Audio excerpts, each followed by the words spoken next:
Aku Stanley, dan ini kisahku.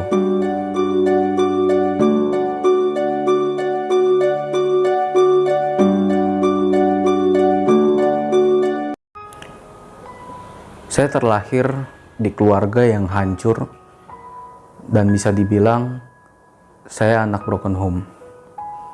Papa dan mama berpisah saat saya masih TK. Dan sejak kecil, saya sudah diurus dan dibesarkan oleh oma saya. Meskipun terkadang saya masih bertemu sama papa, tapi saya nggak pernah merasakan yang namanya kasih sayang dan juga didikan dari kedua orang tua saya. Terlebih saat papa sudah menikah lagi dan mempunyai seorang anak. Di situ saya merasa bahwa kasih sayang, perhatian, didikan yang seharusnya diberikan kepada saya itu direbut oleh istri dan juga anak-anaknya. Sedangkan mama sudah meninggalkan saya saat mereka bercerai, dan terakhir kali bertemu mama itu saat saya masih kelas 4 SD. Kepahitan saya semakin bertambah saat satu kali saya menjaga adik saya yang sedang belajar berjalan menggunakan baby walker.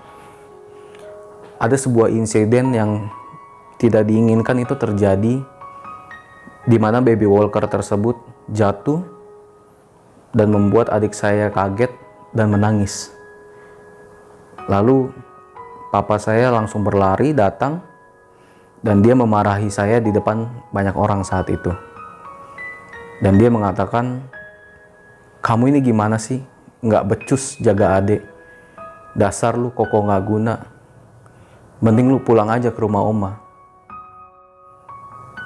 Dan di situ saya merasa bahwa saya semakin hancur. Papa yang seharusnya menjadi superhero saya, yang seharusnya menjadi teladan bagi hidup saya, tetapi tidak menunjukkan hal itu dan malah justru membuat hati saya terluka. Di situ saya merasa bahwa hidup saya ini sudah tidak berarti lagi. Saya merasa hidup saya sudah hancur. Dan ya, akhirnya saya jatuh ke dalam dosa, di mana saya sudah merokok, menjadi seorang perokok. Saya menjadi seorang peminum, dan saya jatuh ke dalam dosa seks.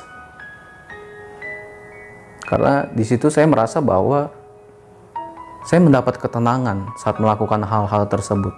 Kira sampai di awal tahun 2019, itu merupakan hal terberat yang harus saya bincangkan dengan oma saya. Saya bilang bahwa, "Oma, aku harus berhenti kuliah. Aku mau kerja, dan aku nanti akan kuliah lagi dengan biayaku sendiri, aku yang nanggung." Dan saat itu oma cuma bilang, "Ya udah, kalau gitu, kalau memang keputusan kamu." Dan beberapa hari kemudian om saya datang mendengar kabar dari oma, dan dia bilang sama saya, dia manggil saya, "Kamu kenapa berhenti kuliah?" Dan ya sudah, saya jelaskan bahwa keadaannya saya ingin bekerja karena saya tahu bahwa keadaan ekonominya sudah tidak mampu. Dan saat itu sudah saya jelaskan, dan om saya bilang, "Ya sudah, kalau memang itu keputusan kamu. Tapi kalau memang permasalahannya ada di keuangan, kalau gitu kamu ikut AP aja ke tempat AP ngajar." Terus saya tanya, "Emang di sana ada jurusan apa aja, Pe?" Dan dia bilang di situ ada dua, yang satu pendidikan dan satu lagi teologi, sekolah Alkitab. Dan saat saya mendengar itu, saya bilang dalam hati saya, itu nggak mungkin untuk saya ambil. Karena saya berpikir bahwa saya ini orang berdosa. Saya ini sudah jatuh ke dalam dosa beberapa kali. Dan bahkan menurut saya sudah tidak bisa diampuni. Tapi semakin hari, semakin saya melupakan itu, hal tersebut, semakin saya semakin ingat. Justru saya semakin terbayang-bayang oleh kata-katanya om saya untuk mengambil kuliah teologi. Dan saat itu saya memberanikan diri untuk berdoa. Setelah bertahun-tahun tidak berdoa, saya bilang sama Tuhan, saya datang sama Tuhan, Tuhan, saya udah gak ngerti caranya doa kayak gimana. Tapi saya cuma memastikan Tuhan, ini surat Tuhan atau cuma perasaan saya aja. Dan saat itu, saat saya berdoa, saya betul-betul merasakan pelukan yang begitu hangat, yang begitu membuat saya tenang, membuat saya damai. Dan saya mendengar dengan jelas bahwa ada yang mengatakan, aku mengasihi kamu dan aku mau menerima semua yang ada sama kamu. Kamu bawa sama aku, kamu kembali. Kamu percaya sama aku, dan kamu akan melihat. Kamu mempunyai masa depan yang begitu indah bersama aku. Kamu udah aku pilih, dan kamu akan kupakai sebagai hamba Tuhan, sebagai hambaku. Dan dia bilang bahwa masa depan kamu akan cerah. Dan suatu kali, Mami Andri, Ibu Gembala Pondok Maharta bilang bahwa kamu akan dipakai Tuhan secara luar biasa. Tetapi sebelum itu kamu akan menghadapi berbagai peperangan. Peperangan apa, Mi? Saya tanya. Yaitu peperangan kamu dengan masa lalu kamu. Dan saya bilang, iya Mi, aku lagi berusaha untuk melawan semuanya itu. Dan saya betul-betul bersyukur bahwa Tuhan itu begitu baik. Semuanya itu terjadi sama saya. Saya dipercayakan berbagai pelayanan yang lebih dari yang saya duga. Ini aku, kisahku. Haleluya. Shalom saudara. Pagi hari ini kita mau kembali datang kepada Tuhan. Mari siapkan hati saudara. Dan kita percaya persekutuan dalam Tuhan tidak pernah sia-sia. Saat kita menaikkan pujian dan penyembahan kita, ada kuasa dalam pujian. Dimanapun Bapak Ibu Saudara berada, di rumah masing-masing, mari buka hatimu, kita mau puji Tuhan, kita mau agungkan Tuhan melalui ibadah pada pagi hari ini. Haleluya. Mari teduhkan hati kita di hadapan Tuhan. Kita siapkan hati kita. Hanya Engkau yang layak kami sembah Tuhan. Hanya Engkau yang layak kami tinggikan. Hanya Engkau yang layak kami puja. Namamu berkuasa. Haleluya Tuhan. Terima kasih Tuhan.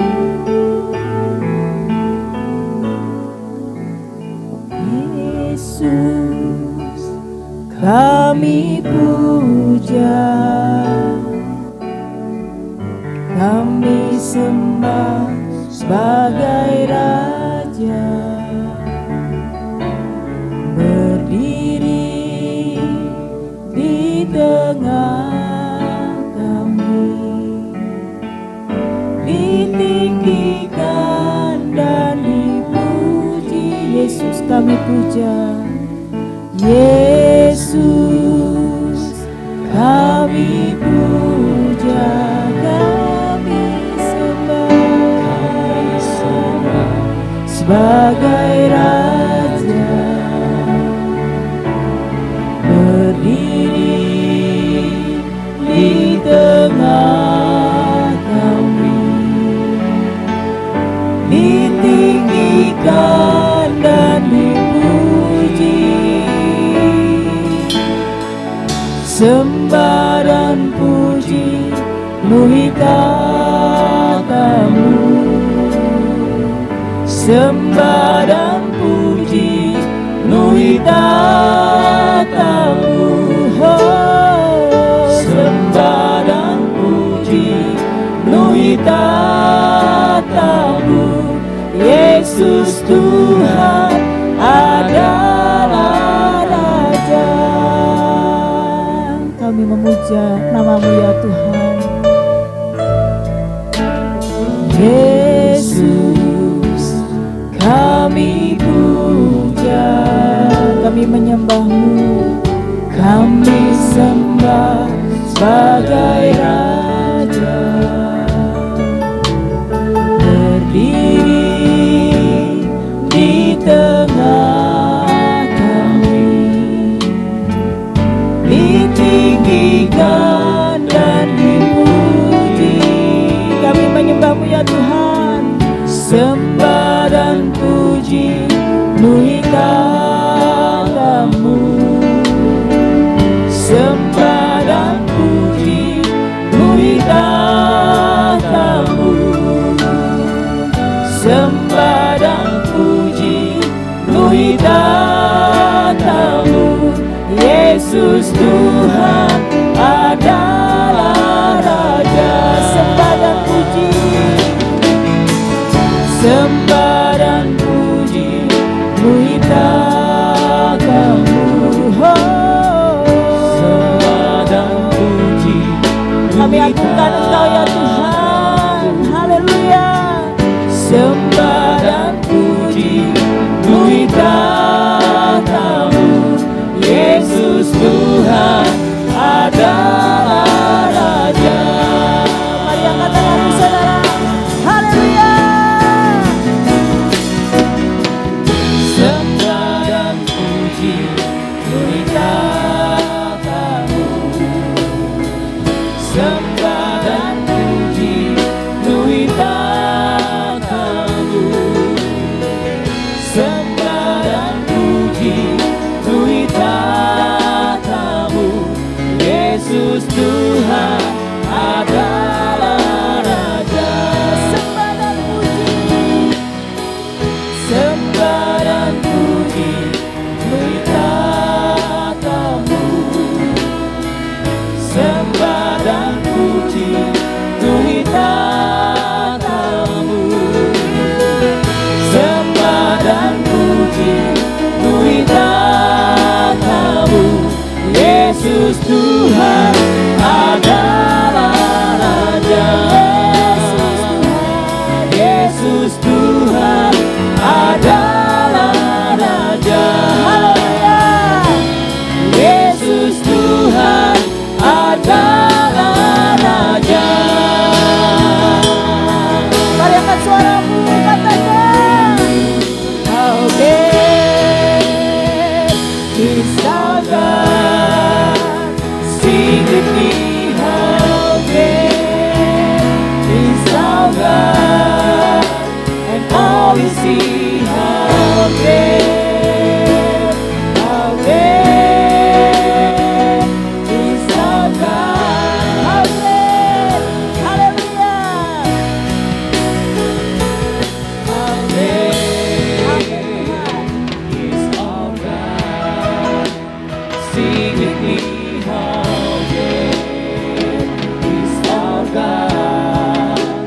All we see, how great is our God. How great is our God. Sing with me, how great is our God, and all we see, how great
haleluya. Mari kita tundukkan kepala kita. Segala pujian hormat hanya bagi-Mu Tuhan. Kami bersyukur Tuhan pada pagi hari ini kami boleh kembali bersama-sama beribadah. Dan kami rindu Tuhan, ibadah ini kami desain untuk kemuliaan dan pujian bagi nama Tuhan. Kami percaya Tuhan, dimanapun umat-Mu berada, masing-masing di rumah, menyaksikan tayangan streaming ini, diberkati oleh Tuhan. Sementara kami menaikkan pujian dan penyembahan, kami yang lemah dikuatkan, yang sakit disembuhkan. Dan sebentar Tuhan kami juga akan mendengarkan firman-Mu Tuhan melalui tayangan streaming ini. Bila kiranya Tuhan menguatkan setiap kami. Urapi kami Tuhan semua yang melayani agar kami boleh menjadi berkat. Terima kasih Bapa. Sekarang kami buka hati kami untuk menaikkan pujian dan sorak-sorai kami bagi Tuhan. Di dalam nama Tuhan Yesus Kristus kami berdoa. Haleluya. Amin. Amin. Haleluya. Saudara, mari saya undang kita bagi diri bersama-sama. Bapak Ibu yang ada di rumah, mari kita angkat suara kita bagi Tuhan. Kita muliakan Dia. Kita berikan segala pujian hanya bagi Dia, Raja segala raja. Haleluya. Amin Tuhan. Engkaulah Raja mulia. Haleluya.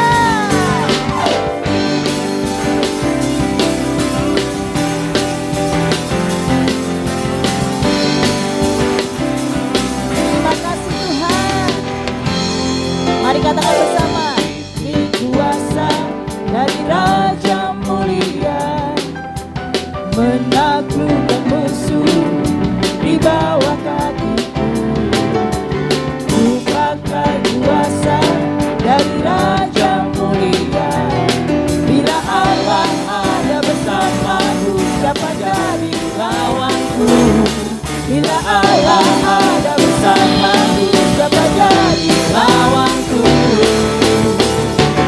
Sungguh besar Kau Tuhanku, Engkau perisai hidupku. Ku berdiri dengan iman, iman dalam Yesus Tuhan. Kau yang memberi kemenangan, ku bersorak merayakan. Terpujilah Engkau Raja segala raja. Haleluya. Diberi kuasa dari Raja mulia, menaklukkan musuh di bawah kakiku. Ku pakai kuasa dari Raja mulia. Bila Allah ada bersamaku, siapa jadi lawanku? Bila Allah ada bersamaku, siapa jadi lawanku? Mari katakan bersama.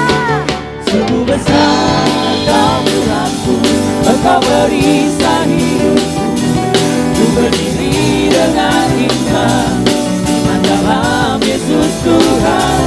Kau yang memberi kemenangan, ku bersorak merayakan. Terpujilah Engkau Raja segala raja. Haleluya. Musik menaikkan pujian bagi Tuhan. Biar segera bernafas memuji Dia. Haleluya.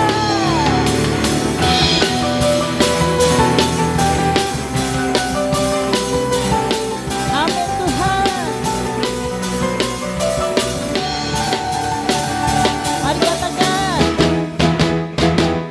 Sungguh besar Kau Tuhanku, Engkau perisai hidupku. Ku berdiri dengan iman, iman dalam Yesus Tuhan. Kau yang memberi kemenangan, ku bersorak merayakan. Terpujilah Engkau Raja segala raja. Sungguh besar Kau Tuhanku, Engkau perisai hidupku. Ku berdiri dengan iman, iman dalam Yesus Tuhan. Kau yang memberi kemenangan, ku bersorak merayakan. Terpujilah Engkau Raja segala raja. Terpujilah Engkau Raja segala raja. Terpujilah Engkau Raja segala raja. Haleluya.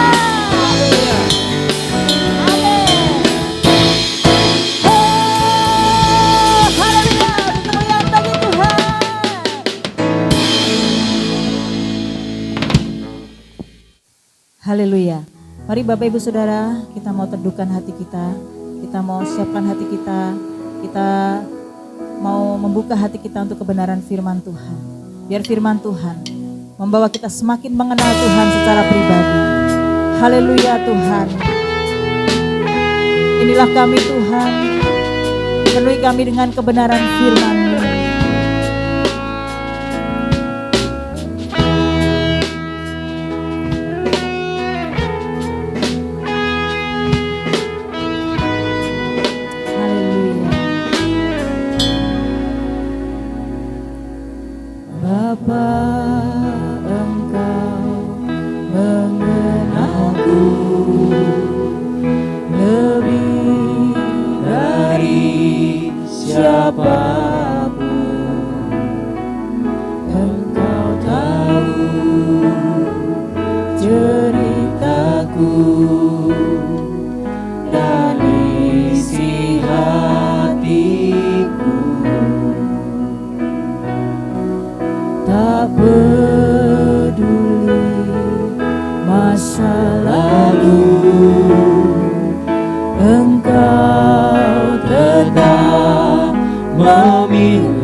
Kami Tuhan di hadapan-Mu. Kami mau setia sampai akhir hidup kami Tuhan. Engkau mengenalku lebih dari siapapun. Engkau tahu ceritaku dan isi hatiku. Tak peduli masa lalu, Engkau tetap memilihku. Ubahkanku, sempurnakan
Shalom, jemaat yang dikasihi Tuhan. Pada minggu ini, kita telah memasuki minggu pertama di bulan Maret ini.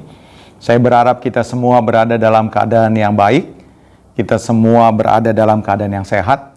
Dan pada minggu ini kita akan juga melaksanakan perjamuan kudus. Saya berharap saudara-saudara menyiapkan hati, supaya saudara juga boleh dilawat Tuhan. Sebelum kita melakukan perjamuan kudus, kita akan dengar satu pesan firman Tuhan yang sepanjang bulan Maret ini kita akan berbicara secara khusus tentang intimacy, tentang keintiman dengan Tuhan. Sebelum kita dengar firman Tuhan, mari bersama-sama kita tundukkan kepala. Bapa di sorga, hari ini kami percaya Engkau ada bersama-sama dengan kami yang ada di rumah, yang ada di ruangan tamu, di ruang kerja kami, dimanapun kami berada yang hari ini mengikuti ibadah pagi hari ini, kami percaya Engkau bersama-sama dengan kami. Hari ini kami buka hati, bersedia Tuhan lawat, Tuhan ajar lagi, Tuhan ingatkan lagi, supaya kami boleh berjalan bukan dengan agendanya kami, bukan dengan apa yang dunia mau, tetapi seperti apa yang Tuhan mau. Urapi hamba-Mu secara khusus, supaya hamba-Mu Kau jadikan berkat. Terima kasih Bapa. Kami sambut firman Tuhan dalam nama Yesus. Yang siap diberkati, mari bersama-sama kita katakan amin. Ya Bapak Ibu Saudara-saudara, hari ini secara khusus kita akan berbicara tentang tema panggilan untuk mendekat, panggilan untuk intim dengan Tuhan.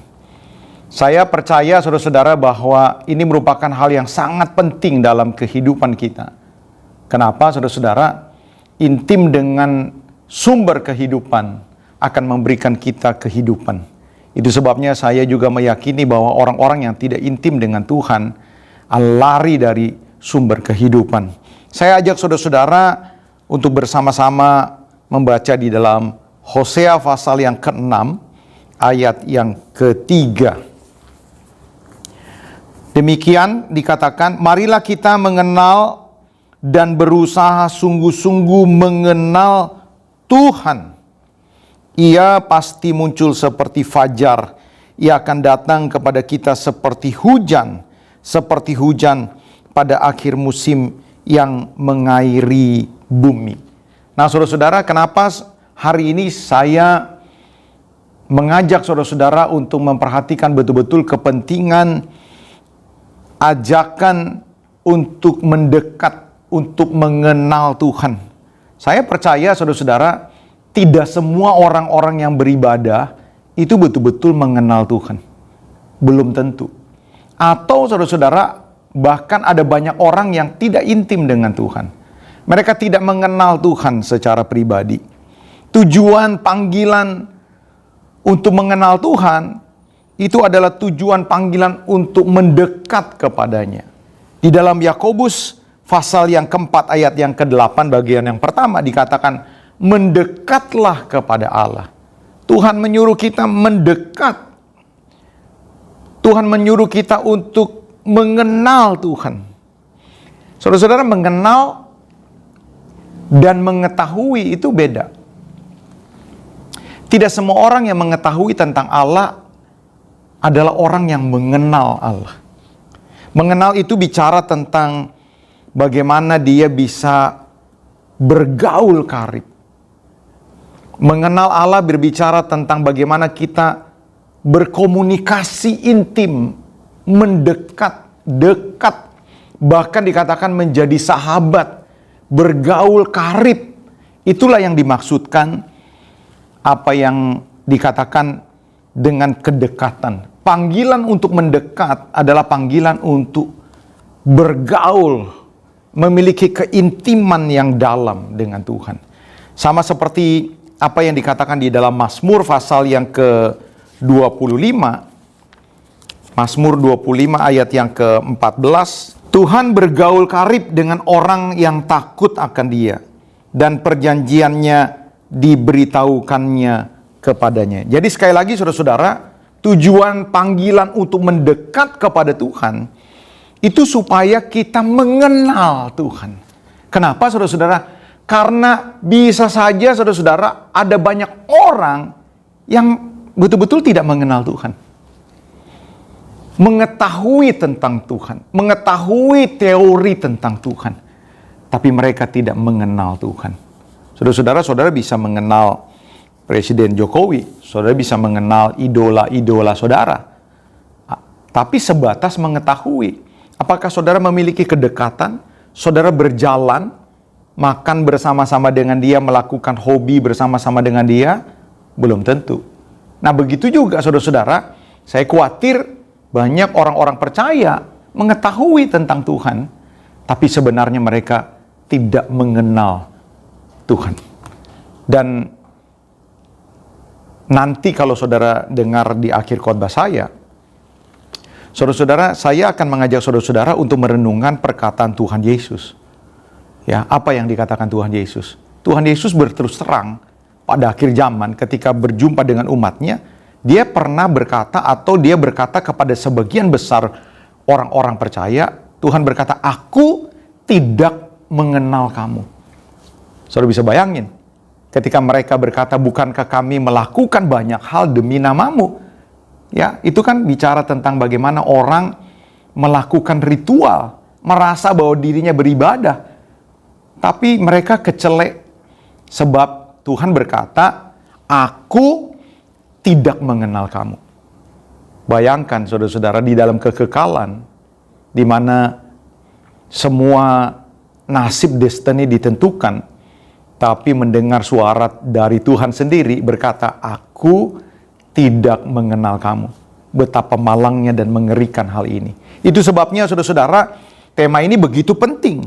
Nah, ada beberapa hal yang saya ingin sampaikan kepada kita untuk bersama-sama kita merenungkannya. Ya, apa yang dikatakan oleh Alkitab tentang panggilan untuk mendekat? Apa yang dikatakan Alkitab tentang panggilan untuk intim? Yang pertama-tama saudara-saudara, saudara perlu ketahui bahwa dosa membuat manusia menjauh dari Allah. Allah menginginkan kita mendekat, tapi dosa memisahkan kita dengan Allah. Ketika Adam jatuh ke dalam dosa, ini dampak yang pertama dilakukan oleh Adam. Kejadian 3 ayat yang mulai dari ayat yang ke-8. Ketika mereka mendengar bunyi langkah Tuhan yang berjalan-jalan dalam taman pada waktu hari sejuk, bersembunyilah manusia dan istrinya itu terhadap Tuhan Allah di antara pohon-pohon dalam taman. Tetapi Tuhan Allah memanggil manusia itu dan berfirman kepadanya, "Di manakah engkau?"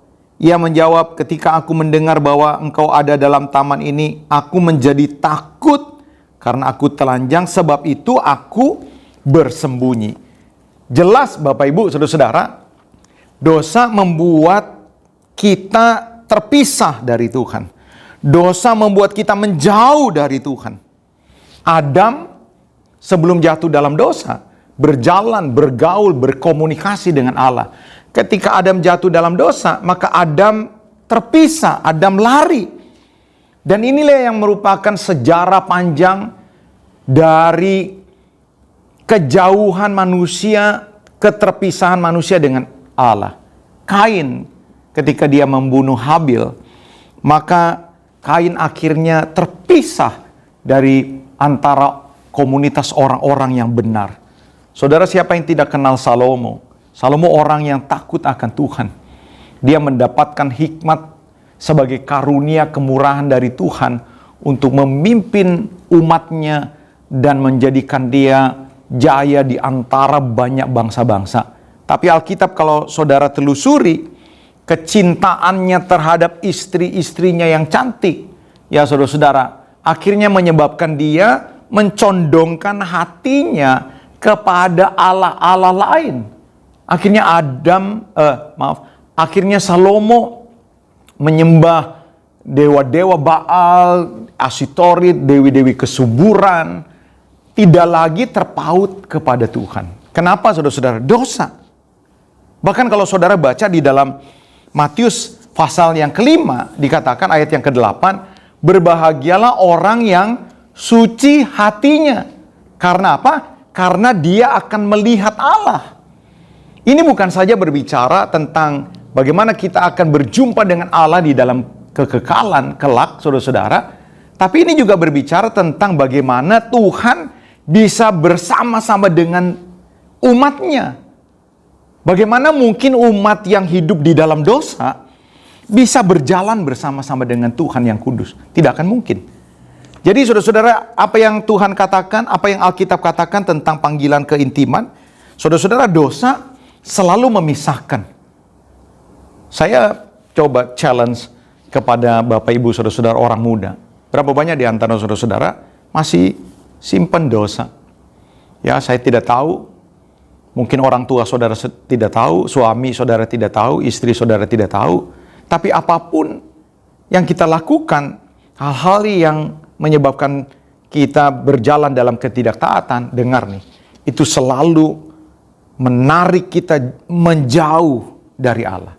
Ini hal yang pertama. Ingat, dosa selalu memisahkan kita, menjauhkan kita dari Allah.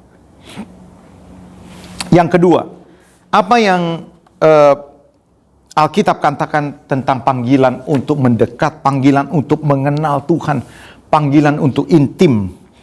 Yang kedua, saudara-saudara, kerinduan terbesar dari Allah, ya saudara-saudara, terhadap umatnya, apa saudara-saudara? Agar kita mengenalnya.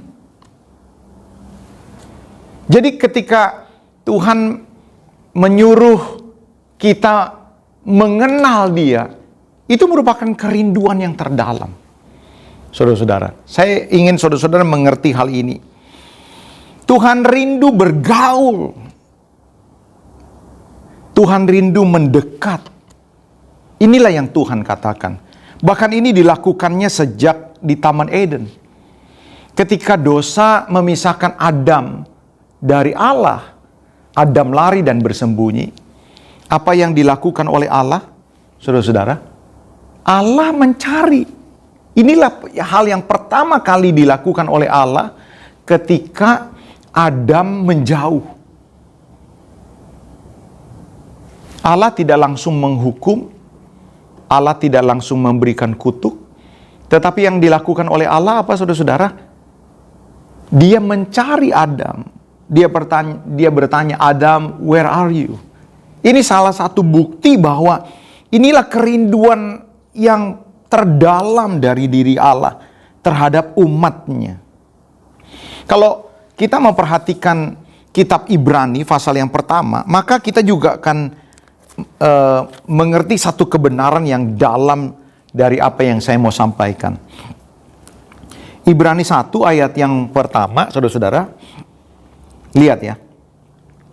Setelah pada zaman dahulu Allah berulang kali dan dalam berbagai cara berbicara kepada nenek moyang kita dengan perantara nabi-nabi, maka pada zaman akhir ini Ia telah berbicara kepada kita dengan perantaran anaknya yang telah Ia tetapkan sebagai yang berhak menerima segala yang ada.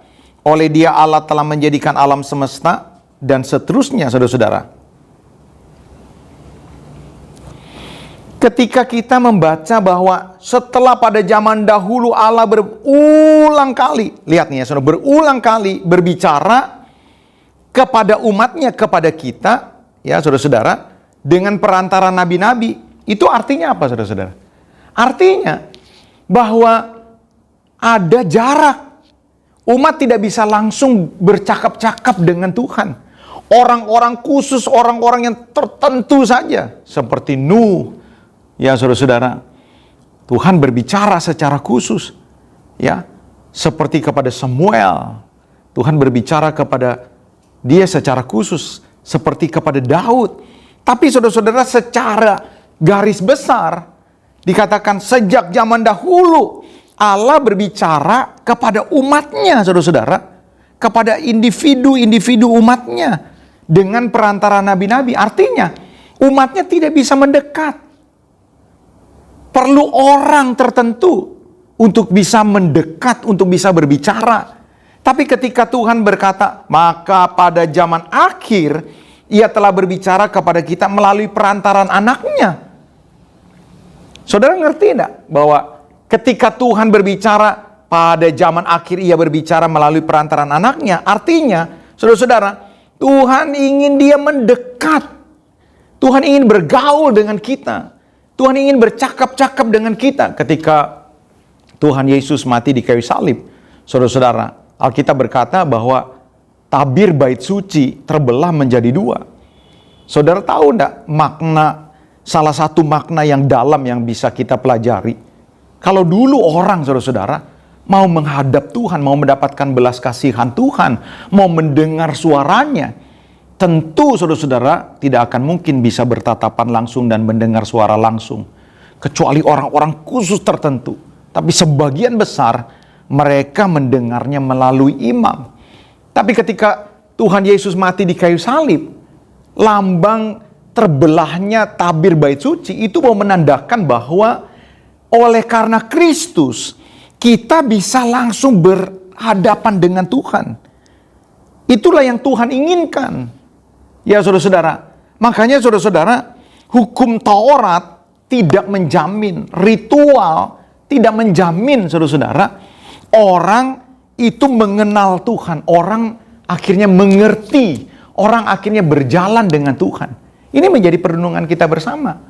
Kita sebagai orang-orang yang rajin kebaktian, kita menjadi orang-orang yang melakukan ritual, saudara-saudara. Tapi apakah itu menjamin bahwa kita ini dekat dengan Tuhan? Kita mengenal isi hatinya? Belum tentu. Ini merupakan pelajaran yang kita dapati, saudara-saudara, dari begitu banyak hal yang diutarakan di dalam Alkitab. Kalau saudara perhatikan di dalam Hosea, tadi kita baca di dalam Hosea pasal yang ke-6. Saya ajak saudara kembali lihat Hosea pasal yang ke-6. Ayat yang ke-6 sekarang. Hosea pasal 6 ayat yang ke-6 dikatakan, sebab aku menyukai kasih setia dan bukan korban sembelihan. Dan lihat, menyukai pengenalan akan Allah lebih daripada korban bakaran. Ini tidak berarti bahwa Tuhan tidak menyukai ibadah kita. Tetapi yang Tuhan mau katakan, saudara-saudara, begitu banyak umat merasa bahwa dia sudah mendekat kepada Allah dengan ritualnya, dengan kambingnya, dengan dombanya, dengan tata cara ibadahnya. Mereka berpikir bahwa mereka sudah mendekat kepada Allah. Tidak, saudara-saudara. Yang terpenting adalah berapa banyak orang mengenal isi hatinya, bergaul intim dan berjalan seperti yang Tuhan mau. Dan ternyata, saudara-saudara, banyak orang yang melakukan ritual, banyak orang yang melakukan ibadah, dalam tanda kutip, mereka tidak mengenal Allah, tidak mengerti isi hatinya, dan tentunya mereka tidak berjalan seperti yang Tuhan mau. Bahkan seorang yang bernama Ayub, saudara-saudara, seorang yang bernama Ayub, kalau saudara perhatikan di dalam Ayub pasal yang terakhir, Ayub 42 ayat yang ke-5 dikatakan, hanya dari kata orang saja aku mendengar tentang engkau, tetapi sekarang mataku sendiri memandang engkau. Oleh sebab itu aku mencabut perkataanku dan dengan menyesal aku duduk dalam debu dan abu. Saudara lihat, di dunia pada waktu firman Tuhan disampaikan di kitab Ayub, tidak ada seorang sesaleh Ayub, tidak ada orang sehebat Ayub secara moral, tidak ada orang sehebat Ayub dalam prestasinya melakukan ritual ibadah, memberikan korban. Sebab Allah sendiri yang berkata kepada iblis, hai iblis, apakah engkau memperhatikan hambaku Ayub, orang yang sedemikian saleh, jujur, takut akan Allah dan menjauhi kejahatan. Tapi kalau saudara-saudara perhatikan di dalam pasal 42 yang tadi baru saja kita baca, dikatakan Ayub bertobat. Kenapa saudara-saudara? Karena Ayub berkata, hanya dari kata orang saja aku mengenal tentang engkau. Jadi sepanjang hidup Ayub, saudara-saudara, bertahun-tahun, berpuluh-puluh tahun, Dia melakukan sesuatu yang baik, tapi dia tidak mengenal Allah. Siapa yang bilang? Ayub yang bilang. Hanya dari kata orang saja aku mengenal tentang engkau. Dan sekarang, baru sekarang, dia mengalami perjumpaan dengan Tuhan. Jadi artinya saudara-saudara, tidak jaminan orang-orang yang katanya Kristen, yang katanya udah kebaktian, apalagi sekarang yang jarang-jarang kebaktian, oleh karena situasi pandemi ini menyebabkan orang beribadah di rumah, menyebabkan kita bisa saja menjadi orang yang tidak serius. Yang serius saja belum tentu mengenal Tuhan, apalagi yang tidak serius. Nah, maksud saya saudara-saudara, ketika kita mendengar bahwa Allah mengutus Kristus, ya saudara-saudara, Allah mengutus Kristus. Setelah pada zaman dahulu Allah berbicara melalui perantara nabi-nabi, lalu pada akhirnya Allah mengutus Kristus. Artinya Allah ingin begitu dekat dengan saudara, tanpa pengantara. Saudara bisa datang kepada Tuhan, saudara bisa mengenal isi hatinya, saudara bisa mendengarkan detak jantung Allah. Tanda kutip ya saudara-saudara, saudara betul-betul mengetahui perasaannya Allah. Inilah kerinduan Allah yang terdalam, Bapak Ibu saudara-saudara. Yesus Kristus menyebabkan kita akhirnya punya kesempatan. Lihat saudara-saudara. Untuk apa? Untuk mendekat dengan Allah. Yesus adalah satu gambaran bagaimana kita bisa betul-betul mengenal Allah, bukan dengan teori. Yesus adalah satu pribadi yang membawa kita akhirnya bisa menjadi sahabat Allah. Allah rindu untuk mengenal saudara secara pribadi. Bahkan di tengah miliaran orang. Sekarang penduduk dunia lebih dari 7,4 miliar, saudara-saudara. Begitu banyak. Tapi dia mau mengenal saudara secara pribadi. Alkitab berkata, saudara-saudara, burung pipit saja dipelihara oleh Tuhan. Burung pipit yang harganya begitu murah dibanding dengan kita, dipelihara. Dan bahkan kalau saudara pernah mendengar satu pesan Tuhan, ya Tuhan Yesus pernah berkata, bahkan rambut di kepalamu, Tuhan tahu jumlahnya. Sebenarnya mau berkata kepada saudara-saudara bahwa Allah tidak panik, Allah tidak lupa dari sekian miliaran orang. Allah rindu untuk mengenal engkau secara pribadi. Dia ingin tahu dan berjalan bersama-sama dengan saudara. Inilah yang perlu saudara-saudara pahami. Supaya jangan sampai, Bapak Ibu sekali lagi ya, supaya jangan sampai kita ini merasa mengenal Allah, tetapi sebenarnya tidak. Dan akhirnya kita kecelek, dan betul-betul satu kali kita akan mendengar, aku tidak mengenal engkau. Engkau tidak berjalan bersama dengan aku. Saudara-saudara, dunia akan segera berakhir. Satu kali kita akan betul-betul masuk di dalam kekekalan. Dalam masa pandemi ini begitu banyak orang ya yang meninggal. Potensi untuk terkena, terpapar juga kita kena. Kita tidak tahu akhir masa hidup kita, ya saudara-saudara. Tapi berapa banyak di antara kita ini satu kali akan pulang, lalu kita berjumpa dengan Tuhan dan Tuhan tersenyum melihat kita, dihafal sekali. Kenapa? Karena kita memang setiap kali berjalan bersama Dia. Jadi ini hal yang kedua yang ingin saya sampaikan kepada Bapak Ibu saudara-saudara, apa yang Alkitab katakan tentang panggilan keintiman. Yang ketiga, saudara-saudara, dengar nih.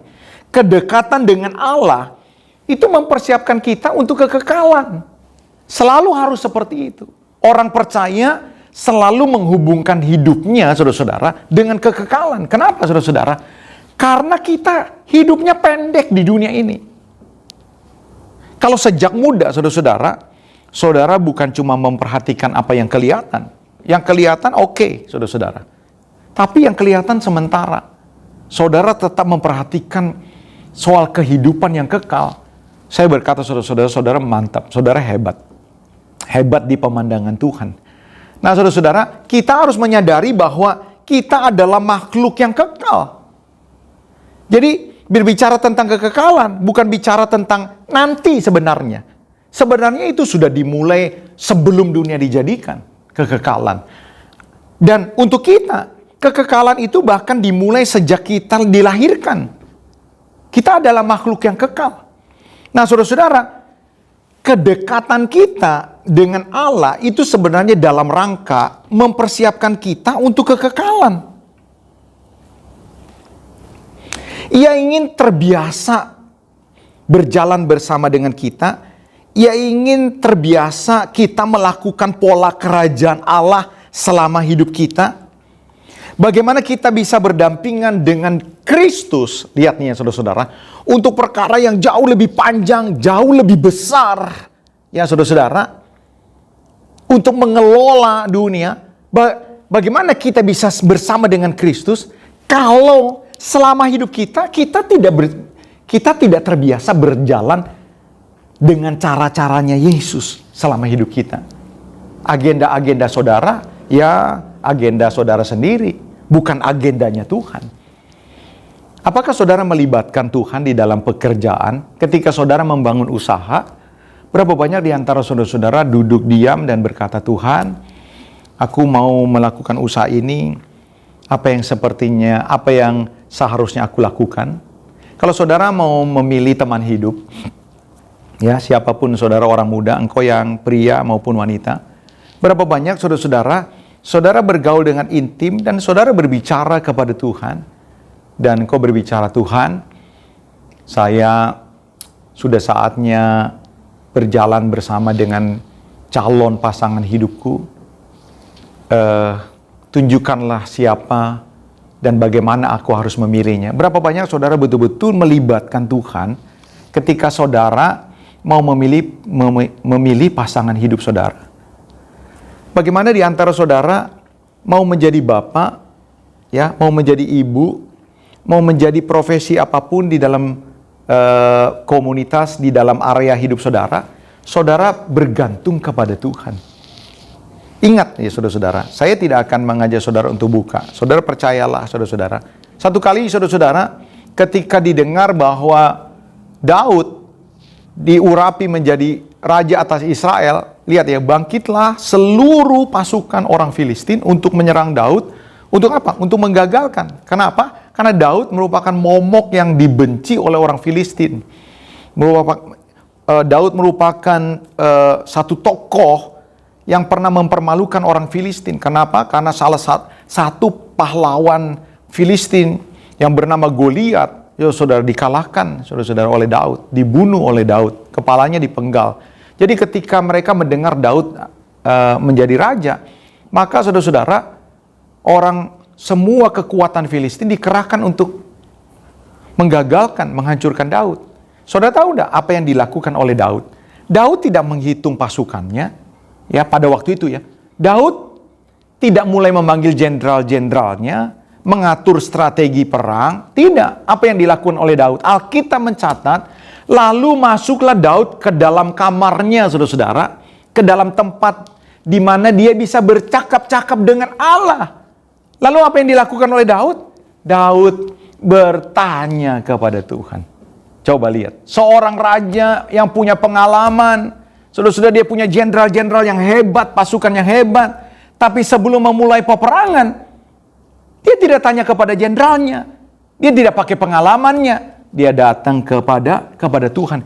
Inilah yang saya maksudkan, saudara-saudara, memulai membiasakan diri di dalam kekekalan, mulai dari kehidupannya. Allah yang kekal bisa diajak bercakap-cakap, dan ternyata saudara-saudara, Tuhan memberikan jawabannya. Tuhan berkata, kamu maju, jangan takut. Dan akhirnya saudara-saudara, peperangan terjadi dan Daud memenangkan peperangan. Tetapi Alkitab dengan jelas melanjutkan kisah ini, saudara-saudara. Ini yang sangat menarik. Setelah beberapa beberapa hari atau beberapa minggu atau beberapa bulan kemudian, ini orang Filistin mengatur strategi lagi. Tentu strateginya beda, tentu pasukannya beda, tentu peralatannya diperlengkapi. Sebab pada peperangan yang pertama mereka sudah dikalahkan. ketika mereka sekali lagi maju berperang, apa yang dilakukan oleh Daud? Ini sesuatu hal yang luar biasa, saudara-saudara. Daud tidak berkata dengan mengejek, ya nggak tahu bahwa beberapa bulan yang lalu ini bangsa sudah dikalahkan. Lalu tertawa-tawa dengan para jenderalnya. Lalu mulai berkata, siapkan pasukan serang. Tidak, saudara-saudara. Daud orang yang bergaul dengan Allah. Makanya saudara-saudara, Alkitab penuh dengan, kitab Mazmur penuh dengan satu ungkapan-ungkapan betapa untungnya berjalan bersama dengan Tuhan. Dan ternyata saudara-saudara inilah yang dilakukan oleh Daud. Daud masuk ke dalam tempat saat teduhnya, tempat chapelnya. Untuk dia ngapain? Untuk dia bercakap-cakap. Untuk dia intim dengan Tuhan. Dan dia tanya kepada Tuhan, Tuhan, ini bangsa Filistin yang aku sudah kalahkan beberapa bulan yang lalu datang kembali. Apa yang aku harus lakukan? Dan ternyata Tuhan berkata, jangan maju. Wow, saudara, ternyata jawabannya beda dengan jawaban ketika dia datang pada kali yang pertama. Dan Tuhan memberitahukan Daud cara untuk mengantisipasi dan memenangkan peperangan. Dan ternyata bukan cara yang frontal, berbeda caranya. Nah, dari peristiwa ini, saya ingin saudara-saudara menyadari, saudara-saudara, mulailah melibatkan Tuhan di dalam seluruh area hidup saudara. Saudara mau bisnis, saudara mau dagang, saudara mau pilih pasangan hidup, saudara mau memilih pembantu, saudara mau memilih rekanan, saudara mau pergi kemanapun, saudara-saudara. Berapa banyak di antara saudara mau melibatkan Tuhan? Inilah yang menyebabkan Tuhan menilai kita. Apakah kita ini orang-orang yang bisa berpadanan, bisa menjadi partner? Nggak sembarangan, saudara-saudara. Saya percaya seorang bos untuk bekerja sama dengan seseorang, dia perlu tahu dong bobot bibit bebetnya. Dia perlu tahu nih karakter orang ini seperti apa. Dia perlu tahu nih orang seperti dapat diajak kerja sama enggak. Ya, orang-orang yang tidak dia kenal, orang-orang yang dia tidak biasa kerja, dia tidak akan mungkin. Orang yang bisa bekerja sama adalah orang-orang yang tahu bagaimana bisa mengerti rekanannya, bagaimana bisa mengerti teman sekerjanya, supaya apa? Supaya ke depannya dia bisa membangun satu keberhasilan. Saya percaya prinsip ini, saudara-saudara, adalah prinsip yang dipakai oleh Tuhan untuk mempersiapkan kita untuk apa? Untuk kekekalan. Jadi kekekalan itu dimulai bukan nanti, saudara-saudara. Kekekalan dimulai itu sekarang. Dimulai dari apa? Dari keintiman kita. Sayangnya begitu banyak orang tidak memiliki keintiman dengan Tuhan. Saudara-saudara, saya ingin saudara-saudara memperhatikan sebelum saya masuk di dalam bagian yang terakhir. Coba buka Matius pasal yang ke-7 ayat yang ke-22. Pada hari terakhir banyak orang akan berseru kepadaku, Tuhan, Tuhan, bukankah kami bernubuat demi namamu dan mengusir setan demi namamu dan mengadakan banyak mujizat demi namamu juga? Pada waktu itulah aku akan berterus terang kepada mereka dan berkata, aku tidak pernah mengenal kamu. Enyahlah daripadaku, kamu sekalian pembuat kejahatan. Saudara-saudara, ini sesuatu bukan saja kita sering mendengar ayat ini cukup terkenal, tapi juga sesuatu yang sedikit membingungkan. Coba bayangin ya, bagaimana mungkin seorang yang melayani demi nama Tuhan, bahkan bernubuat demi nama Tuhan, usir setan juga demi nama Tuhan, tapi Tuhan, lihat ya, di mana letak penyesuaiannya. Tuhan berkata, aku tidak pernah mengenal kamu. Coba, saya ajak saudara pakai logika ya. Kira-kira Tuhan kenal enggak? Karena Tuhan berkata, aku tidak pernah mengenal kamu. Saudara-saudara. Ya mereka nih banyak hamba Tuhan ya, pelayan Tuhan, aktivis ya. Ya kan juga pernah doain orang kan? Doain orang, apalagi hamba Tuhan. Lakukan ini, perkara-perkara hebat demi nama Yesus. Ya pakai nama Tuhan. Lalu Tuhan berkata, aku tidak kenal kamu. Apakah Tuhan bohong? No, saya percaya Tuhan tidak bohong. Saya percaya Tuhan betul-betul tidak mengenal orang ini. Dalam arti, lihat ya, dalam arti Tuhan tidak merasa orang ini berjalan intim dengan dia, melakukan sesuatu untuk kepentingan Tuhan, melakukan sesuatu sesuai dengan agenda-agendanya Tuhan. Saudara-saudara, Tuhan, saya percaya, tahu tentang orang-orang ini. Tuhan tahu tentang hamba-hamba Tuhan ini. Tuhan tahu nama hamba-hamba Tuhan ini. Tuhan tahu aktivis orang-orang yang melakukan, yang menyebut Tuhan ini. Tapi saudara-saudara, soal mengenal itu bicara soal kedekatan, soal kepentingan. Ketika orang dekat dengan intim, maka seharusnya tahu dia, saudara-saudara, segala sesuatu adalah untuk kemuliaan Tuhan. Berapa banyak saudara-saudara orang-orang masuk organisasi tertentu rohani ya, orang-orang melayani tertentu yang kelihatan rohani, tapi untuk kepopuleran diri sendiri, bukan untuk kepopuleran dan kemuliaan Tuhan. Untuk kepentingan diri sendiri, bukan untuk kepentingan kerajaan Allah. Untuk kejayaannya sendiri, untuk kepuasan hawa nafsunya sendiri. Tenar itu kan memuaskan. Saudara-saudara, ada begitu banyak orang menjadi kaya karena menjadi hamba Tuhan. Wah, itu bisa menjadi satu kepuasan. Tapi berapa banyak saudara-saudara kita betul-betul mengerti bahwa ketika kita melakukan pekerjaan Tuhan, kita betul-betul mengenal apa yang seharusnya kita lakukan, apa sih yang sebenarnya kita mau dapatkan. Matius 25 ayat yang ke-11. Alkitab berkata begini. Kemudian datang juga gadis-gadis yang lain itu dan berkata, Tuan, Tuan, bukakanlah kami pintu. Tetapi ia menjawab, aku berkata kepadamu, sesungguhnya aku tidak mengenal kamu. Karena itu berjaga-jagalah, sebab kamu tidak tahu akan hari maupun akan saatnya. Apakah Tuhan tidak mengerti setiap nama 10 gadis yang 10 gadis ini? Tuhan tahu. Tapi kenapa Tuhan berkata, aku tidak kenal kamu? Kata tidak kenal itu bukan soal Tuhan tidak tahu. Kata tidak kenal itu bicara tentang you tidak tahu seperti apa yang aku mau. You tidak tahu hatiku. You tidak tahu pikiran-pikiranku. You tidak tahu apa yang aku mau rencanakan. Bapak, Ibu, saudara, orang muda, siapapun engkau. Apakah saudara mengerti isi hati Tuhan untuk keluargamu? Saudara-saudara yang sudah menikah, mungkin saudara baru punya anak kecil. Saudara-saudara dengar. Suami-suami dengar. Istri-istri dengar. Apakah engkau mengerti kenapa Tuhan mau ikut campur dalam keluargamu yang mungkin masih umurnya 3 tahun, 4 tahun?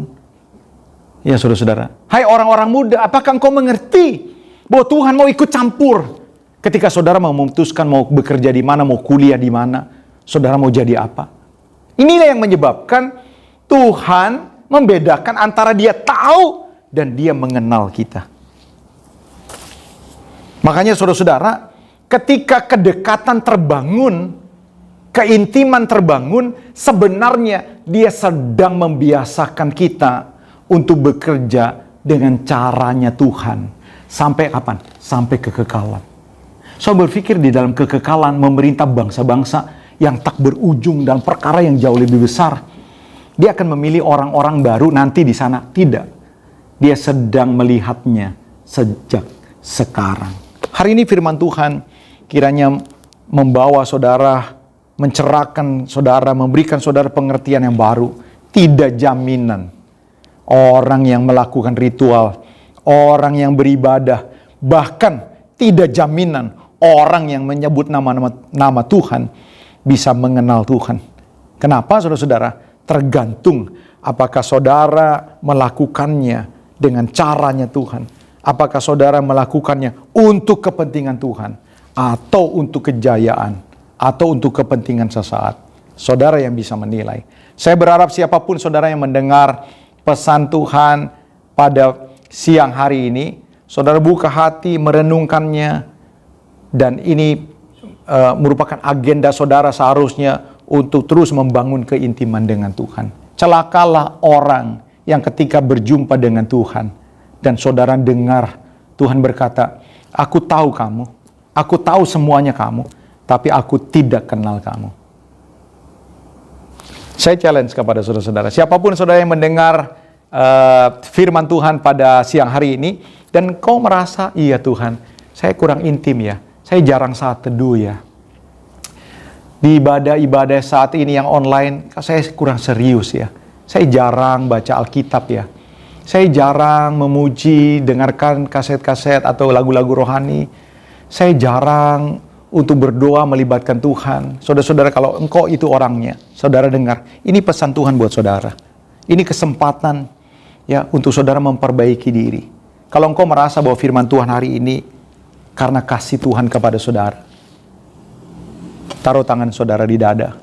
Saya mau berdoa buat saudara. Mari semua tundukkan kepala. Siapapun engkau yang merasa bahwa hari ini pesan Tuhan adalah surat cinta Tuhan, surat intim Tuhan buat saudara, taruh tanganmu di dada. Saya mau berdoa buat saudara. Mari tundukkan kepala. Bapa di dalam sorga, di dalam nama Tuhan Yesus, hari ini hamba-Mu bersyukur kami mendengar satu kebenaran firman-Mu Tuhan. Engkau rindu kami berjalan bersama dengan Engkau. Engkau rindu Tuhan kami mengambil keputusan seperti apa yang Tuhan mau. Dimanapun kami berada, kami memiliki tujuan seperti apa yang Tuhan mau. Dimanapun kami berada, di area manapun kami ditempatkan. Tuhan jamah setiap pria yang hari ini mengikuti ibadah. Tuhan jamah para pria, para wanita. Tuhan jamah para orang-orang muda yang hari ini mengikuti ibadah dalam nama Yesus. Supaya mereka mengenal Tuhan, intim, akrab Tuhan. Dan kami percaya ada berkat Tuhan boleh menyertai dimanapun kami berada. Ketika kami menghadapi masa-masa sulit, kami tahu orang-orang benar akan dibela oleh Tuhan, akan dilindungi oleh Tuhan. Hamba-Mu berhenti berbicara, tapi hamba-Mu punya keyakinan Roh Kudus tidak berhenti berbicara. Roh Kudus akan terus memberikan kami tuntunan untuk melakukan apa yang benar, yang berkenan di hadapan Tuhan. Dalam nama Yesus kami berdoa dan kami mengucap syukur. Haleluya.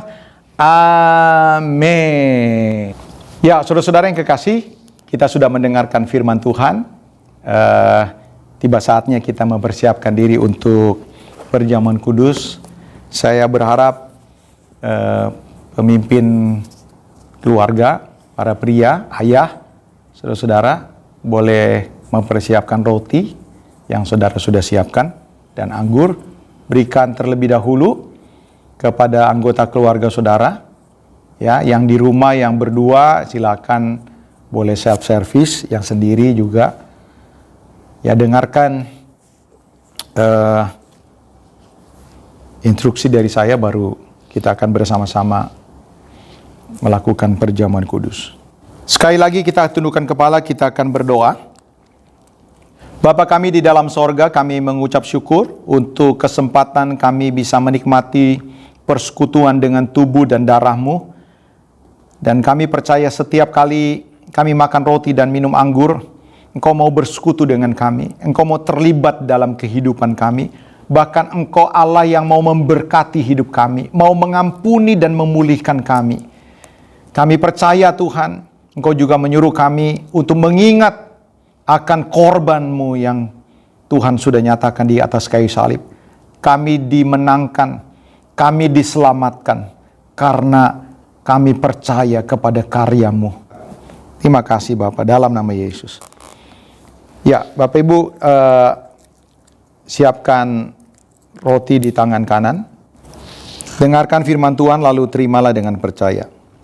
Sebab apa yang telah kuteruskan kepadamu telah aku terima dari Tuhan, yaitu bahwa Tuhan Yesus pada malam waktu Ia diserahkan mengambil roti, dan sesudah itu Ia mengucap syukur atasnya, Ia memecah-mecahkannya dan berkata, inilah tubuhku yang diserahkan bagi kamu, perbuatlah ini menjadi peringatan akan aku. Bukankah roti yang kita pecah-pecahkan pada siang hari ini merupakan persekutuan dengan tubuh Kristus? Amin. Mari kita terima dengan percaya.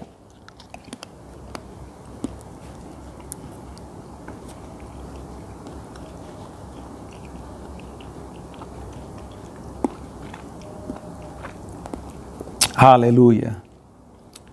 Oh, haleluya, haleluya. Mari Bapak Ibu, Saudara-saudara, Kita siapkan cawan, angkat tinggi di hadapan Tuhan, dengarkan firman Tuhan, lalu terimalah dengan percaya. Demikian juga ia mengambil cawan sesudah makan lalu berkata, cawan ini adalah perjanjian baru yang dimeteraikan oleh darahku.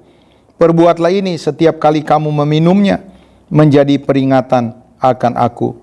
Bukankah cawan anggur yang kita ucapkan syukur pada siang hari ini merupakan persekutuan dengan darah Kristus? Amin. Mari kita terima dengan percaya. Haleluya. Oh, terima kasih Tuhan untuk perjamuan kudus yang boleh kami terima. Kami diingatkan kembali Tuhan bahwa kami ada, kami diselamatkan bukan karena beragama. Kami diselamatkan tidak masuk neraka. Kami bisa bersama-sama dengan Tuhan. Kami bisa bergaul intim dengan Allah, bukan karena ritual, tetapi karena darah-Mu yang telah ditumpahkan. Kami percaya ketika kami berjalan bersama dengan Tuhan, janji kemenangan atas setiap pergumulan dalam kehidupan kami Tuhan akan nyatakan. Terima kasih Tuhan. Terima kasih Bapa. Dalam nama Yesus kami berdoa dan kami mengucap syukur. Haleluya. Amin.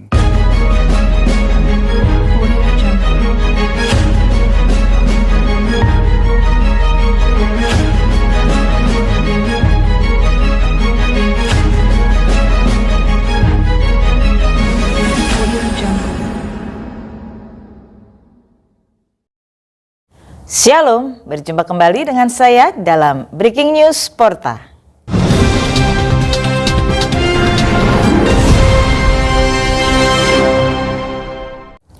Saudara, hari ini kita telah diberkati dengan ibadah perjamuan kudus dan kita telah dikuatkan melalui kebenaran firman Tuhan yang telah disampaikan oleh hambanya Pendeta John Max Titale.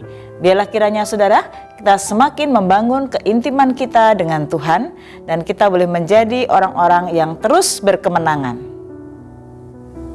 Seluruh jemaat GBI Pondok Maharta dan seluruh umat Tuhan yang setia menyaksikan tayangan streaming ibadah GBI Pondok Maharta pada siang hari ini, kita diundang kembali bersama-sama untuk merasakan lawatan Tuhan dalam ibadah streaming yang akan dilaksanakan pada minggu depan, pada hari Minggu tanggal 14 Maret 2021 pada pukul 10 pagi.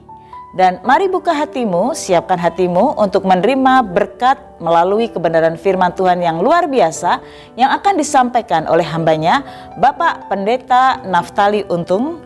Dan mari saudara, biar keintiman kita dengan Tuhan kita dapat lakukan melalui saat kita setia membaca firman Tuhan, saat merenungkan kebenaran firman Tuhan.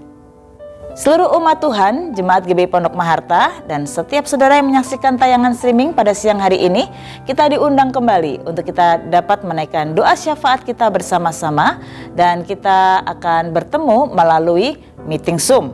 Dan kita akan bersama-sama mendengarkan firman Tuhan. Firman Tuhan pada hari Jumat tanggal 12 Maret akan disampaikan oleh hambanya Ibu Pendeta Muda Andriana Titale, dan pemimpin pujian adalah Ibu Dewi dan admin Zoom adalah Saudara Stanley. Dan kita akan menaikkan doa syafaat kita bersama-sama. Doa syafaat yang pertama akan dinaikkan oleh Ibu Lia. Dan doa syafaat yang kedua akan dinaikkan oleh Ibu Christine. Mari kita sama-sama buka hati kita untuk kita menaikkan syafaat kita bersama-sama. Shalom seluruh wanita-wanitanya Tuhan yang luar biasa. Kita diundang bersama-sama untuk merasakan lawatan Tuhan dalam ibadah WBI GBI Pondok Maharta secara intern yang akan dilaksanakan pada hari Rabu melalui Zoom pada pukul 7 malam. Untuk itu setiap wanita-wanitanya Tuhan, baik engkau yang sudah berkeluarga, setiap oma, setiap ibu-ibu rumah tangga, termasuk yang masih single dan wanita-wanita dewasa muda, mari saksikan dan mari kita mau bersama-sama join dalam Zoom untuk mengikuti ibadah wanita yang diadakan pada pukul 7 malam hari Rabu tanggal 10 Maret 2021. Pastikan kita join bersama-sama dan rasakan berkat-berkat Tuhan. firman Tuhan akan dilayani oleh hambanya Ibu Pendeta Muda Andriana Titale dengan pemimpin pujian oleh Ibu Rosalina. Kita akan bersama-sama menikmati hadirat Tuhan dan pemandu admin Zoom akan dipandu oleh Saudara Stanley. Mari wanitanya Tuhan tetap semangat dan pastikan kita join bersama-sama. Atas nama Gembala Sidang dan seluruh jemaat, kami mengucapkan selamat ulang tahun kepada seluruh jemaat yang berulang tahun di minggu ini. Semakin mengasihi Tuhan dan semakin setia untuk beribadah. Sekali lagi, selamat ulang tahun.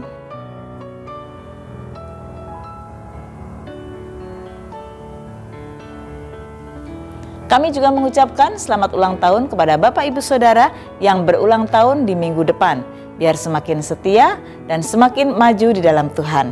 Sekali lagi, selamat ulang tahun.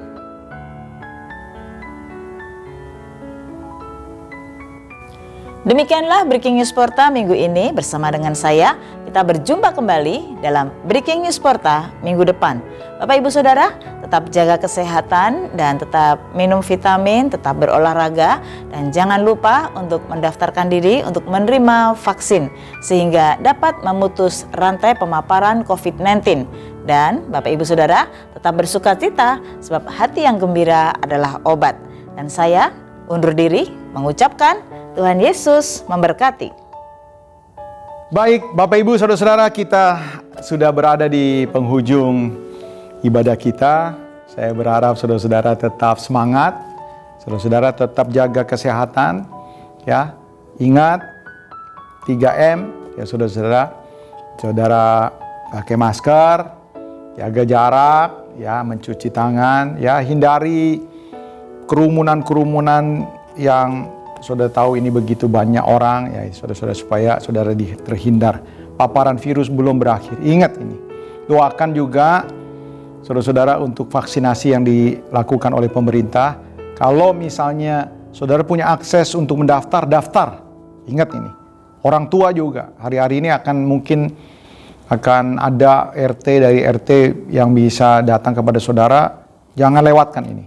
Ya, ini cara Tuhan juga untuk memberikan kita imun yang kuat untuk menghindari pandemi ini. Baik, saudara-saudara, kita tundukkan kepala. Kita akan akhiri dengan doa.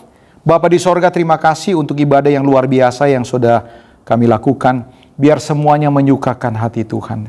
Biar pujian, penyembahan, persembahan kami yang kami akan berikan, persepuluhan kami yang kami akan kembalikan, semua menyukakan hati Tuhan. Engkau memberkati setiap mereka yang sudah berjeri lelah melayani. Kau berkati Tuhan song leader, singers, pemain musik, Tuhan pemandu multimedia Tuhan yang sudah terus berjeri lelah terselenggaranya ibadah untuk kesukaan Tuhan. Terima kasih Bapa. Kami doa juga Tuhan Yesus untuk rencana-rencana yang diprogramkan walaupun terbatas. Tuhan berkati ibadah-ibadah kategorial yang dilakukan lewat Zoom. Tuhan tolong supaya lewat ini kami membangun keintiman kepada Tuhan. Kami doa Tuhan buat jemaat Tuhan yang berulang tahun seminggu kemarin dan seminggu yang akan datang. Kami percaya anugerah-Mu Tuhan juga turun atas mereka. Hamba-Mu doakan supaya mereka terus mengandalkan Tuhan. Mereka mengasihi Tuhan, semakin cinta Tuhan, semakin cinta pekerjaan Tuhan, semakin hidup di dalam kebenaran.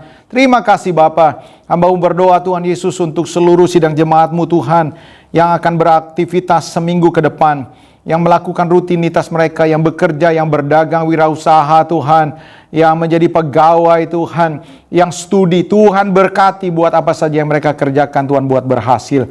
Kami memberkati bangsa ini Tuhan, usaha-usaha untuk pemulihan ekonomi, usaha memberi vaksin kepada seluruh rakyat ini. Tuhan sendiri yang akan menolong. Terima kasih Bapa, sisa waktu di hari ini kami serahkan ke dalam tangan Tuhan. Kiranya damai sejahtera berkat Tuhan menyertai kami. Bapak, Ibu, Saudara-saudara, arahkanlah hatimu, pandanglah kepada Tuhan. Kembalilah saudara-saudara, lanjutkanlah sisa waktu hari ini dengan membawa berkat yang melimpah-limpah yang datang dari Bapa di sorga. Damai sejahtera, cinta, kasih sayang Tuhan Yesus Kristus, serta pengurapan penyertaan Allah Roh Kudus yang akan memimpin kita hari ini, besok, dan bahkan sampai Maranatha Tuhan datang kembali menjemput kita semua saleh-salehnya di awan-awan yang permai dan bahkan sampai selama-lamanya. Haleluya. Amin. Sampai berjumpa minggu yang akan datang.